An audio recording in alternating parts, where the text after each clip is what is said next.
au-delà d'une orientation professionnelle, c'est de revenir à la base de ce que vous aimez. Ce que vous aimez faire, ce qui vous anime, ce qui vous intéresse, même des champs d'intérêt. Prenez peut-être un peu de temps en ce moment pour faire l'inventaire de vos intérêts.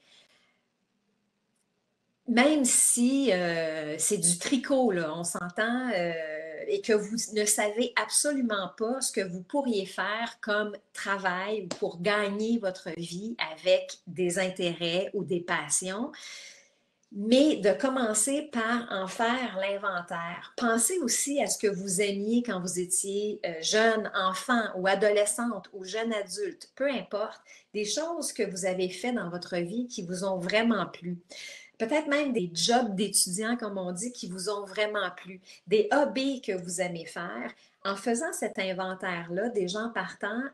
il y a une pointe de quelque chose qui va apparaître, euh, une certaine direction sur vos intérêts véritables. Et là, après, ce sera de voir la direction, comment vous pouvez amener ça, soit dans votre vie professionnelle, trouver un autre genre de travail qui correspond peut-être plus à ce qui ressemble à votre éventail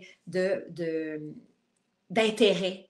pour faire une autre recherche au niveau du travail que peut-être quelque chose qui ne vous convient pas du tout et qui vous démotive complètement et qui fait que vous perdez totalement l'intérêt au niveau professionnel. L'autre aspect de ça aussi, c'est que parfois quand on développe une passion, mais que cette passion-là ne peut pas devenir sur le champ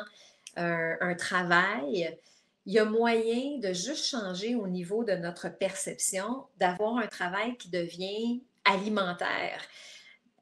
et d'en être conscient, de dire cet emploi-là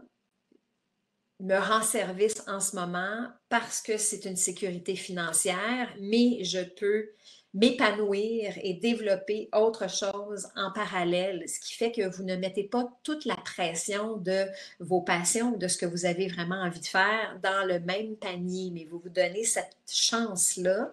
d'explorer aussi en même temps. Et si vous ne savez pas, si jamais les réponses ne viennent pas, que vous ne savez pas quoi demander,